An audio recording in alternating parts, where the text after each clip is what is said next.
Why do we exist? How can I serve? How can I make love and action come together? You can actually add a lot of value to the world if you have the tools. Love without action is irrelevant. Why do we exist? Gratitude is the sanest response to existence. Crypto, blockchain, metaverse. Right now the economy is too regulated, too many regulations. Money is one aspect, but abundance means security, stability, love, and action without love is meaningless. But when you have love and action, you can achieve anything.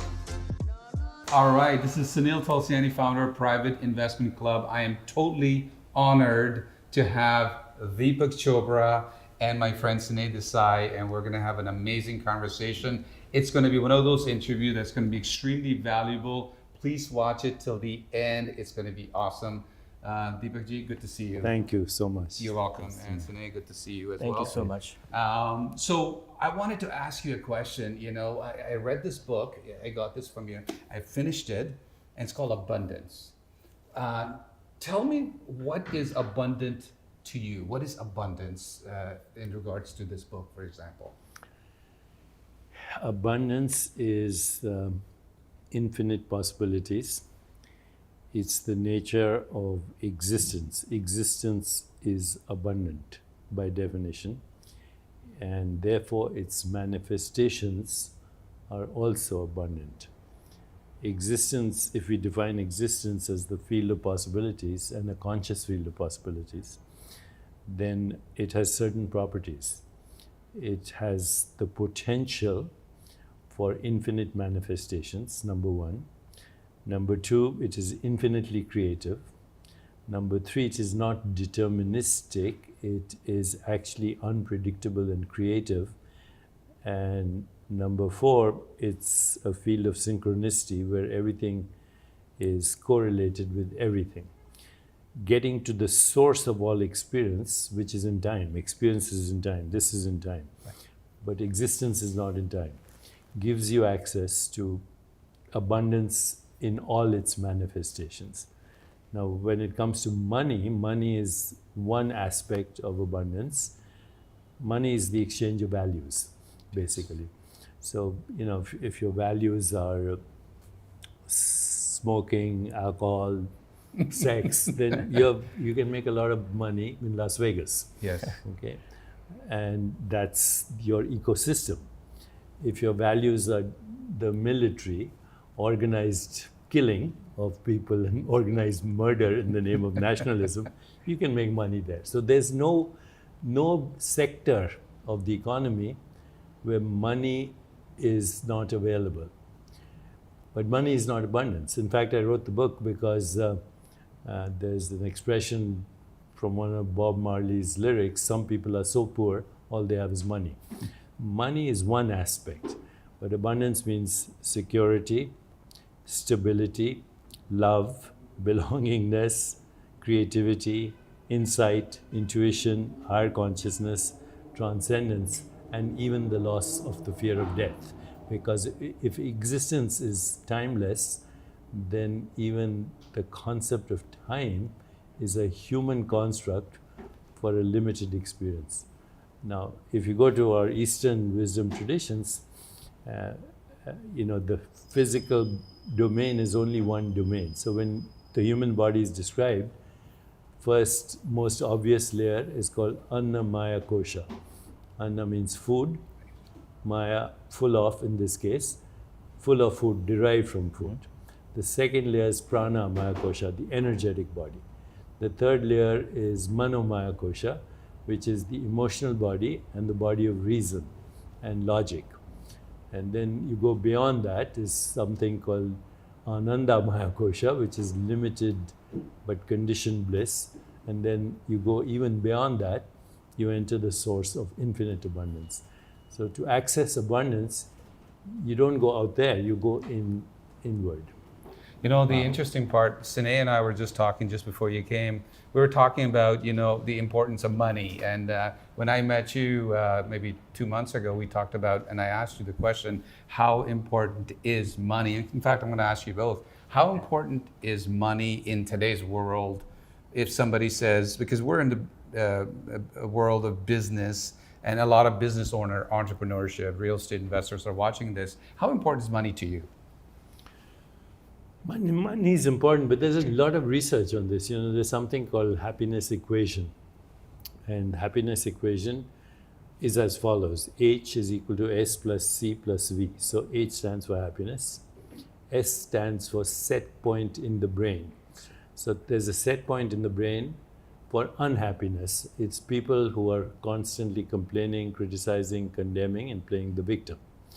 On the other hand, there's a set point in the brain for happiness, which is when you find opportunity in the midst of adversity. Yes. So the people who are happier or wealthier find opportunities when everybody is finding adversity. Like COVID, for example, the whole world was panicked, but there were people making vaccines. Zoom came into existence, and many other technologies emerged because of the pandemic. In fact, because of the pandemic, we will probably soon have vaccines for cancer, other diseases. We understood a lot about genetics, epigenetics. We understood inflammation, neural inflammation. So actually, there were people who were not panicking, but were seeing opportunities even during the pandemic and making correlations between climate change, economy, mass migrations, transport systems, and rethinking the whole way we look at the world in terms of transportation, in terms of distribution of energy, in terms of protecting coastal marshlands, in terms of protecting indigenous tribal ownership. A lot of shifts are happening which people are not seeing, and the people who are seeing opportunity are making those shifts, and they're making wealth. So that's about 50% of your happiness experience every day. About 10 to 12% of your happiness comes directly from money. So if you win the lottery, you'll be very happy.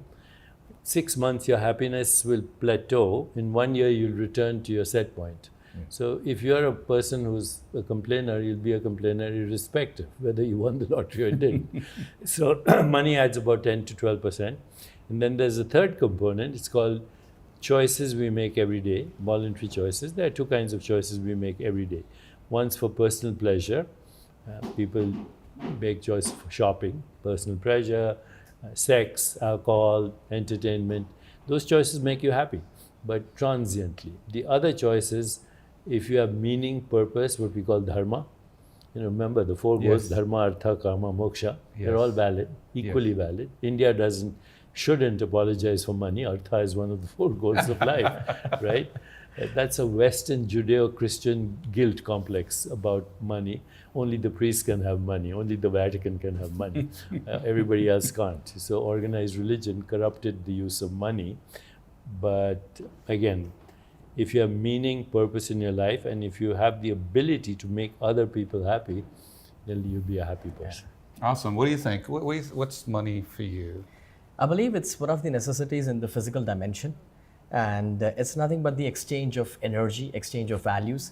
And somewhere, I firmly believe the law of giving and receiving. And that's where money comes into the place. Yes. And having money doesn't really make you good guy or good or bad guy. You can actually add a lot of value to the world if you have the tools of whether it's money, whether it's resources, and things like that. I mean, the important part is that I have a lot of people sometimes tell me money's not important at all. Money's not important. No, money is a human construct that made human civilization possible. It was in the beginning. It was barter. You fix my shoes, I'll give you a haircut. Yes. Okay, but that became too inconvenient. So we used shells and then coins and then paper money and now digital money.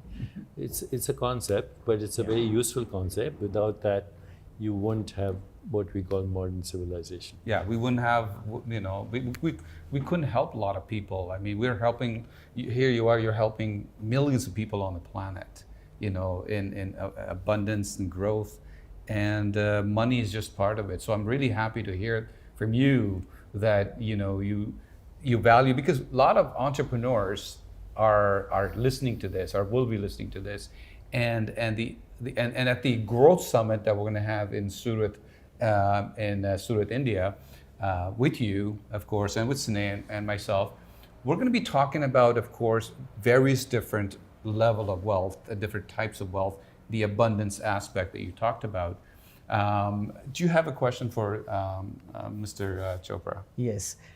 I was curious to know, how did Deepak became Deepak Chopra?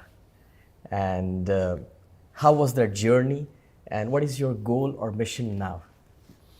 I'm a physician by training, and I then specialized in something called neuroendocrinology, which is the study of brain chemistry. And I saw the connection between consciousness and biology. So, there's a big argument about where is the mind, how is the mind produced, does the body produce the mind, does the mind produce the body? Right. The answer seems to be neither. There's a deeper field of consciousness that expresses itself both as mind and body. So with that interest, I became very interested initially in biological healing, because you could have two people with the same disease, same doctor, same treatment, two different outcomes. One person dies, the other person not only lives, but is extremely healthy. Yeah. And then there's a whole range of people in between. So healing is not mechanistic. So I became very interested in non-mechanistic ways of healing, and started with mind-body medicine, then integrative medicine. And now I'm actually tackling what is called the hard problem of consciousness. If you Google the following question, what are the 125 unsolved mysteries of our existence, or open questions in science? The first open question is, what's the universe made of? Now, without going into details, I'm late because I was interviewing an astrophysicist right now about the nature of the universe. But 97% of the universe is non-atomic, which means it's not only unknown, it's unknowable. Everything that you know is because of the exchange of atoms and light. And if something is non-atomic, then the human brain and human experience is impossible. Right. 97% of that universe is therefore, in my view, unknowable. It's only knowable mathematically, but not experientially. That leaves 3% of the universe, which is atomic, but atoms are made of particles. And when you're not looking at particles, they disappear into waves of possibility, which is the field of infinite abundance. Every seed is the promise of thousands of forests. In nature is lavishly, extravagantly, wastefully abundant. And Nice. we don't understand the mechanics of it. So I became very interested in what is called the hard problem of consciousness. I think, with apologies to a lot of scientists, that the current models of the universe, which are physicalist models, are incomplete. You need a deeper model that includes consciousness into the equation. So science looks at what's out there, and spirituality asks who is observing. And scientists somehow ignore the observer. They only talk about the observation. Right. So once you include the observer, you have a more abundant view of the universe. And I didn't plan to become Deepak Chopra. I planned to get rid of Deepak Chopra. I'm still trying to get rid of Deepak Chopra. Wow. That's really deep and Deepak beautiful. Chopra is a concept, limited. What's behind that is infinite abundance. So Very nice. the more you get rid of your so-called constructed ego personality or self-importance, the more access you have to abundance as the well. illusion of the self. The illusion of the constricted self, yes. Wow. What's your mission? What's your current mission? My current mission is to reach 1 billion people for personal and social transformation, for a more peaceful, just, sustainable, healthier and joyful world. That's our mission statement. We've reached about 100 million, but not 1 billion yet. That's 100 million is a good... Well, given all the social media these days, Yes. and the crossover, so a lot of them might be redundant. Some are on Facebook, some are on Twitter, some are elsewhere. So rough approximation, we have a long way to go. Right. Maybe ask him about his book. Yeah. Actually, I have been reading you from last 20 years now. I believe, if I'm not wrong, you have authored more than 90 books. 93, 94, 93. about, yeah. Wow. So what inspired you to become an author? I always wanted to be an author. My father was a cardiologist. He pushed me into medicine. So I thought I'll use medicine to become an author. That's really nice. Oh. Because 93 or 94, it's like, wow. Normal people are not able to write 3 or 4 books. I have 3 books due on contract by next year. So my next book is on quantum medicine. Then I have a book on the future of humanity and the future of the world. And then currently I have a book coming out next 3 months called Living in the Light, which is about the Patanjali's 8 limbs of yoga, but contemporarized. And when are they coming out? The Living in the Light is coming out in 3 months. The other 2 are next year. Okay, maybe at our event. Yeah. Maybe at our event in December. I don't know. Maybe. If in December, you might have Living in the Light. Yeah, yes. that would be awesome. Yeah. I wanted to know that people today find so much difficult to find purpose in their life. They are running behind different things. They have different goals. So if somebody wants to find true purpose in their life, what should one do? Ask yourself, if I had all the money in the world and if I had all the time in the world, how would I express my unique talents and who would benefit? That's the question. That is called Dharma. So, Dharma also evolves as we evolve in consciousness. Yes. But everybody, I walk the streets of New York. Every individual I see a walking universe there with a different perspective, like a little hologram of the total universe in motion, right on these streets. And it's fascinating. If you could get inside their head, you would see so much going on. It would boggle your mind because you don't even know what's going on inside yourself. So, Dharma is a very important concept. There's a poem of Rumi I'm trying to remember. He says, I want to sing like birds sing, not worrying who listens or what they think. When you sing like a bird, not worrying who listens or what they think, you have access to your Dharma. Wow. That's amazing. Deepak ji, my question to you is, how important are mentors in life? How do you find a great mentor? We're talking about people who are entrepreneurs. We are talking about people who want to grow in certain areas of their lives. And how important are mentors? How do you find it? And I want to ask you, who are your mentors? So, I think the greatest mentors exist in our collective imagination. And they are archetypes. Archetypes are states of consciousness that capture higher levels of energy, information, and awareness. So in Greek mythology, there are the different gods and goddesses, the divine feminine, the divine feminine. In Indian mythology, there are hundreds of them, right? And so when you look at a Ganesh, for example, that's a higher state of consciousness because every aspect of that Murti is actually representing something. Yeah. The Trishul going beyond the senses, transcendence. The big trunk, strength and discernment. The big head, introspection. The ears, good listener. The belt, harnessing the ego. The stomach, I'll digest all your problems. 1 foot on the ground, 1 foot up there, transcendent, material, and spiritual at the same time. So every god, every goddess is actually a representation of your own higher consciousness. If you study mythology, you'll see that mythology, and by the way, the word myth is related to the word matter, time, meter, measurement, maya, matrika, mata, all one word. It's the womb of creation. We cannot imagine the infinite, because the infinite is formless. So we symbolize it in these archetypes. Those are the best mentors you can have. So my mentors originally were J. Krishnamurti and Maharishi Mahesh Yogi. But right now my mentor is silence. Silence. Because silence is where you go beyond the mind. Yes. I believe, Sunil, you have been sharing about the genius chair. Yes. And Deepak sings, but silence is something. Yes. So I have rituals in the morning that I teach all over the world, and one of the things I do is I wake up at 4 in the morning. I do too.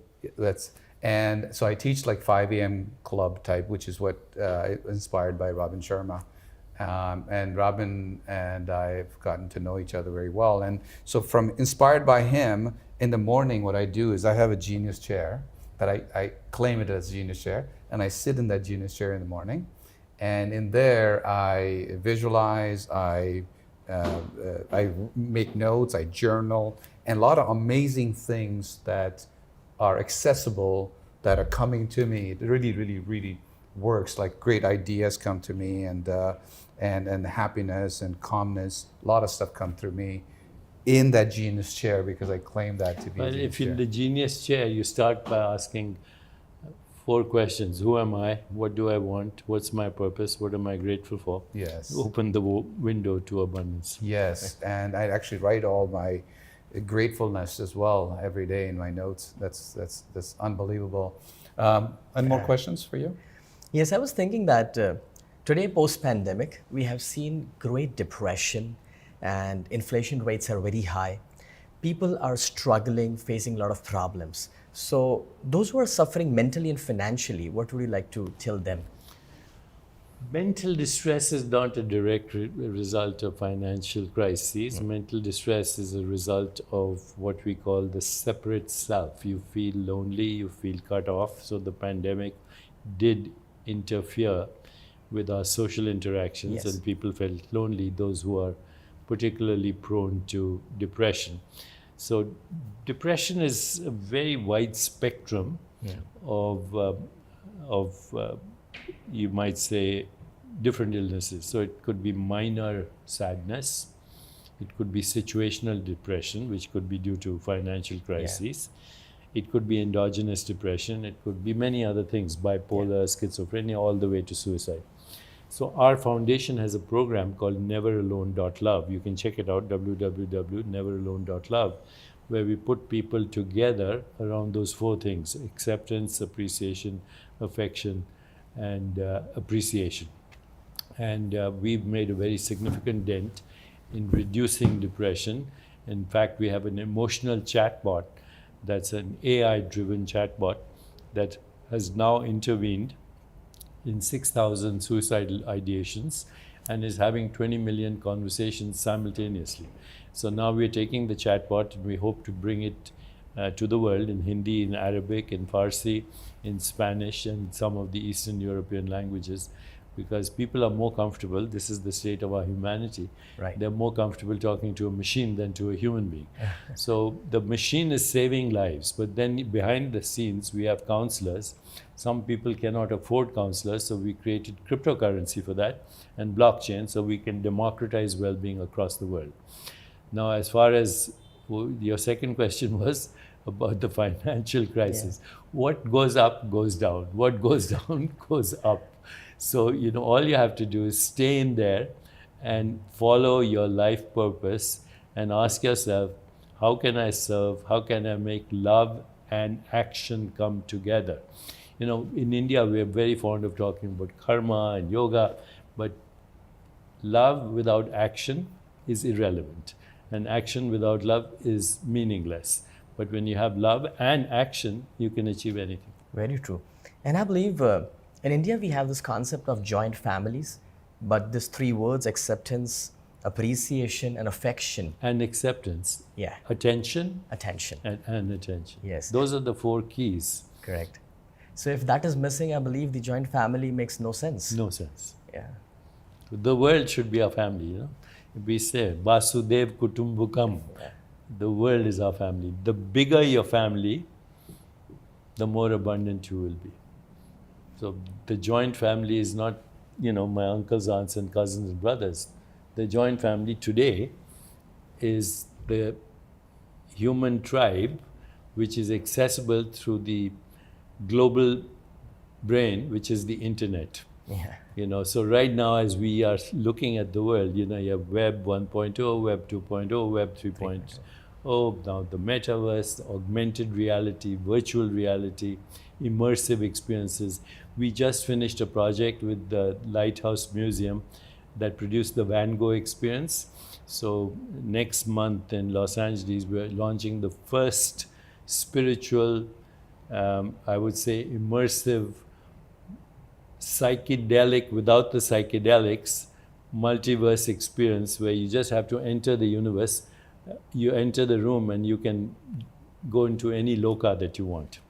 Wow. And so, loka means location. Yes. Now, loka means location, but it's not a location in space-time. Even though it appears in space-time, it's a state of consciousness. Right. That yoga vashishta, infinite universes come and go in the vast expanse of consciousness, like motes of dust dancing in a beam of light. That's a beautiful metaphor coming from Vashishta, the original teacher of Ram. When Ram went to meet Vashishta, he touched his feet. He said, "Don't do that, you're God." But Ram said, "I've forgotten, so I've come to you to help me remember." So we remember that which was dismembered. Right. And when we are dismembered, we appear as isolated beings. When you remember, you become the infinite. And that's the source of all abundance. Are there things that people, when they're looking to get into from a business point of view in, let's say, 2023 and beyond, are there things that you would suggest or think are going to thrive in the upcoming years? Because, like you said, everything that goes up comes down.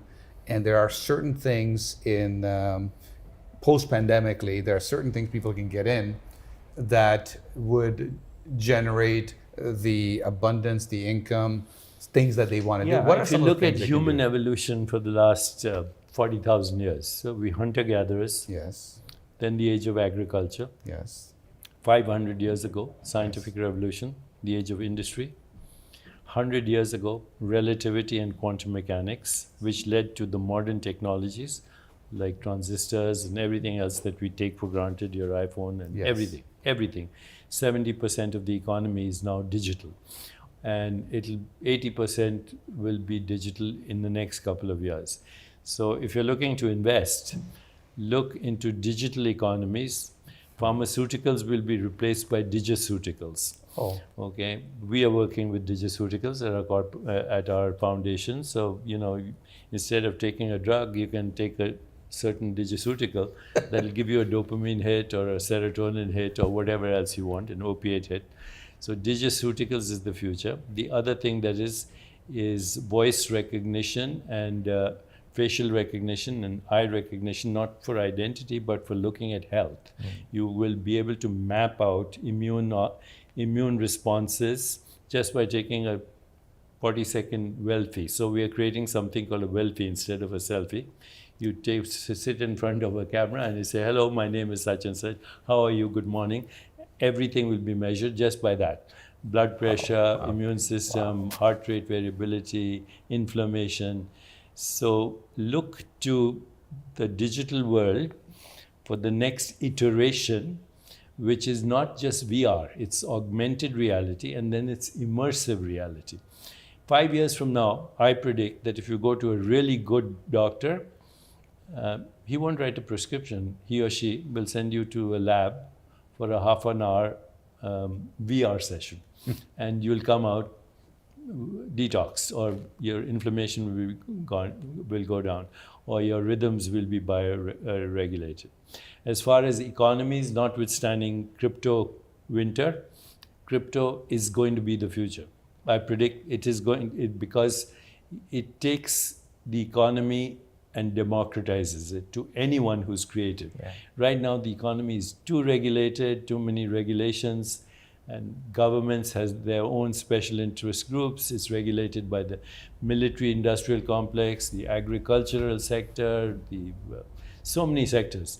But that human creativity can't be stopped. So, crypto, blockchain, metaverse, multiverse, VR, augmented reality, and every human experience right now can be actually measured. So you can predict who your customers will be through voice recognition, facial tone, and facial recognition, but you will also be able to identify your customers or your clients through artificial intelligence and augmented machine learning. So neuroscience, in fact, I work with right now an Indian entrepreneur who's he's only 37 because he's become one of the most important people in marketing and entrepreneurship. He can predict through neuroscience, through doing a brainwave test, who your target audience is. So there are endless possibilities emerging for opportunity. The old system is going to die permanently. In my belief is the old systems are going to have a complete death, and we'll have the resurrection of a new economy, which will be global, which will give those who are willing to take calculated risks, express their creativity, and not worry about who thinks what of them. These are the true entrepreneurs for the future. And also, future economies will be more controlled by collective creativity. So social scientists are saying that if you have shared vision, you have complementing of strengths, you have emotional and spiritual bonding, you can solve any problem in the world. So, in medicine, we have something called grand rounds. When a difficult patient, we get everybody together to solve the problem. I started doing grand rounds a while ago, not just with physicians, but with humanitarians, with poets, with philosophers, with entertainers, with songwriters and musicians in treating cancer patients. Because once you bring this ecosystem of maximum diversity, there is no problem that cannot be solved, including war, including terrorism, including radical poverty, including a sustainable planet. So if you want to reverse climate change, the technology is there. If you want to resurrect the economy, the technology is there. If you want social justice, the economy is there. If you want to create peace, the systems are there. What is lacking is what we call a sangha, a community of creatives that tackle these problems together without their egos. And what about the upcoming crash or the winter that you talked about? The winter, yesterday crypto was up by an amazing amount. Today it's down. So, this is a merry-go-round. If people who want to stay in there, they just stay in there. They don't even look at the stock market. They buy what they think is a stable long-term product. And a few years later, look at history. The economy has always gone up. It has never actually drastically gone down except for these little winters. But winters followed by what? Spring, right? Right. How long do you think is this winter going to last? If you listen to the experts, it could be a couple of years, but I don't think so. I think it'll be much shorter than that. It's more than the 2 years? It's less. It's less? Yeah, it's less. Okay. It's less. Okay. And all these predictions about, crypto winter, this, that, the other, they are the old guard. You can't stop young creatives. When I came to your event, I met you. You talked about the Chopra Foundation, Sneh, where we started our own foundation, Tulsiani Desai Foundation, to give back, to help out. We're already doing our own things, but we now want to do it in a bigger way. How important is it to give back or do some of these things? How important is it? As you know, in our own culture, there are 4 ashrams. The first 25 years is education. The second 25 years is fame and fortune. Third is giving back, and fourth is self-realization. Right. It's all mapped out very beautifully. So one of your videos, I heard this, that gratitude is the sanest response to existence. So what do you mean by that? Gratitude has to be temporarily, or it has to be eternal, every moment? That quote was inspired originally by a poem from Rabindranath Tagore, who said, "That I exist is a perpetual surprise." So I started to think about that. Why do we exist? Why do we exist? If you ask that question, it leads you to the fact that it's a mystery, right? Right. So when you embrace the mystery, you feel gratitude. It's the sanest response. You didn't ask to exist, but here you are, sitting asking this question. I think if we take our existence for granted, which is the average person on the street, your humanity is incomplete. If you want to complete your humanity, be surprised. Look at babies, peekaboo, and suddenly so much joy, right? Curiosity, wonder, joy, innocence. That is existence prior to the conditioned mind. Once the conditioned mind takes over, then you become a conformist. And conformist is you're rushing to the same place everybody is rushing. You're rushing to conform, and that's a very ordinary existence. Talk to me about scarcity versus abundance mindset, if you can, please. I'd like to say scarcity versus abundant consciousness. Sure. The mind, there's some oxymorons in English language. Peace of mind, there's no such thing. The mind is never at peace. Yeah. When's the mind? It's up and down, up and down. So those are oxymorons, and therefore the mind is always in a constricted state of consciousness. Always. Wealth is a state of abundance consciousness. Scarcity occurs when you use the mind. Abundance occurs when you transcend the mind. The mind lives in fear, anticipation, memory, regret. What in our Indian Sanskrit we call karma, which is the prison of karma, it is the mind. Once you go beyond the mind, there's no karma. Rumi, why do you stay in prison when the door is wide open? Well, the prison has doors, but they're invisible, and those doors are the conditioned mind. I am this race, I am this nationality, I am rich, I am poor, I am male, I am female, I came from a rich family. All these things squeeze you into the volume of a body, the span of a lifetime, and scarcity. When in fact, you are timeless, you're abundant, you're inconceivable, formless, eternal, irreducible, without cause. And if you have access to that, there's only infinite abundance. So how can one transcend the mind? Well, meditation is the only way. Let's get. Only. So, can you walk us through 2 or 3 minutes of meditation right now, please? Let me think of something simple. Sure. Okay? So, close your eyes and think of an experience that was upsetting to you. Could be a conversation, a relationship, a loss of money, loss of a job.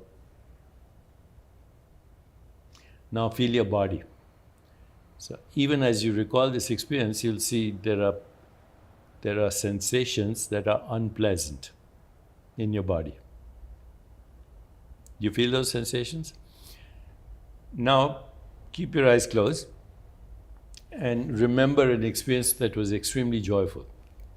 Falling in love, seeing your baby for the first time. Now feel your body again. And there are different sensations.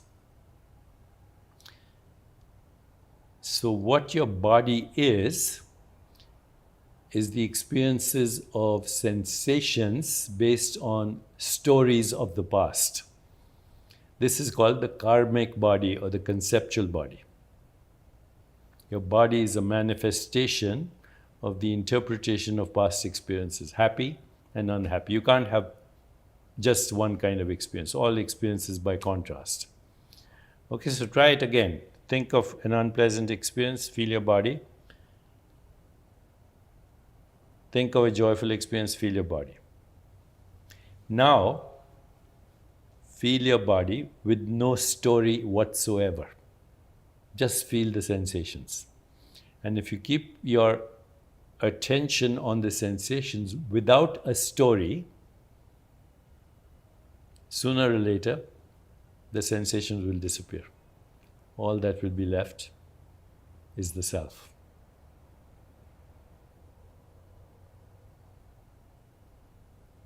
So open your eyes.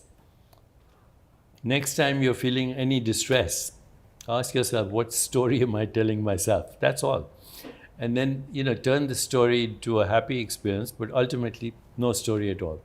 When what we call karma is just stories that we repeat and recycle.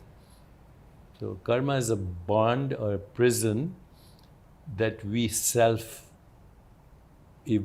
into earlier stages of development of consciousness. As we move, the 7 chakras are basically metaphors for states of consciousness. They're junction points between consciousness and biology. So the root chakra is security and safety. The second chakra is sensual experience, sexual experience, and everything that has to do with sensation. The third chakra is transformation, fire, metaphor. The fourth chakra is love and belongingness, creative expression, insight, intuition, higher consciousness, imagination, transcendence. So there's a value to seeing which state of consciousness am I operating from right now. So when things are not going well for you outside, don't look at outside. That's a mirror of what's happening inside. So you should always ask yourself, in what state of consciousness am I right now in which this is real? Because this is not real, this is a dream. Why do I say it's a dream? What happened to your childhood? It's a dream, right?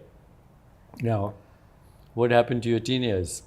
Dream. What happened to yesterday? Dream. What happened to this morning? Dream. What happened to the moment when I came into this room? Dream. What happens to these words by the time you hear them?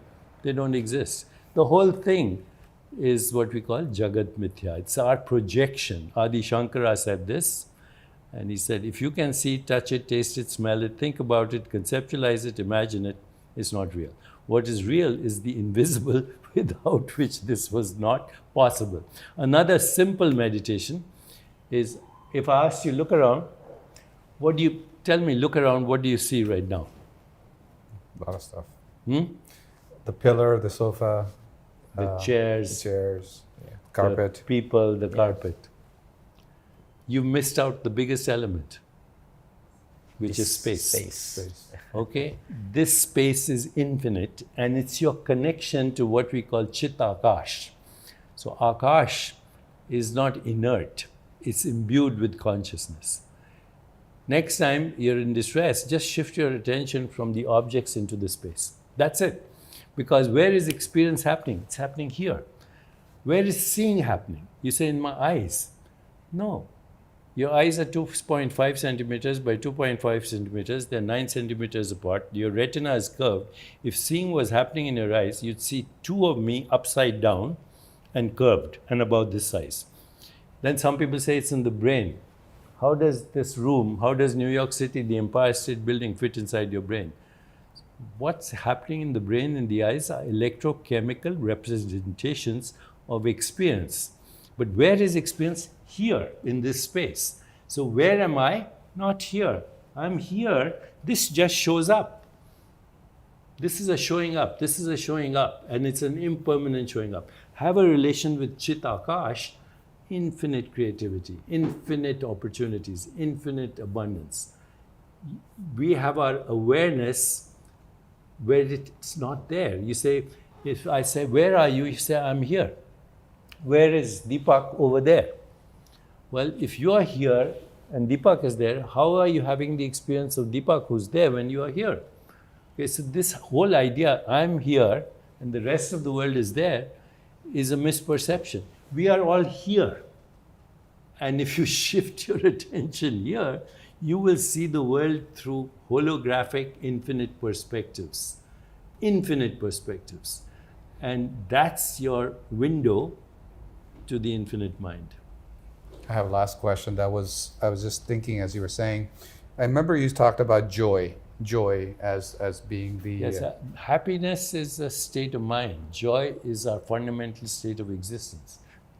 The innocent mind, curious, full of wonder, full of surprise, full of joy, full of love, empathy, compassion, and mystery. That's joy. As a lot of adults I deal with, how does one bring joy back or have Go joy? back to your original state. Who were you before you got this name and this form? Because you say, I'm this body. Which one? You were a fertilized egg once, then a zygote, then an embryo, then a baby, then a toddler, then a teenager. The body is not a noun, it's a verb, and it's an experience in consciousness. So, okay, it's my mind. Well, which mind? You change your mind every day. Okay, so mind and body are false identifications. The only identity is this infinite consciousness, which is right here. Without this space is transforming into all these objects right now. I've been reading about this and practicing meditation from the age of 4, but nobody made it so simple. Yeah, it's interesting. Well, there are tools like visualization, mantra, tantra, yantra, mantra, but those are tools. Ultimately, you don't need those tools. Right. So we're very honored to have you, and thank you for this amazing interview. It was extremely enlightening, and we truly look forward to seeing you in India. And we want people to be joyful, abundant, and happy and wealthy. So thank you for being here. Thank you. That's our natural state, by the way. Thank you so much. Thank you. Thank you.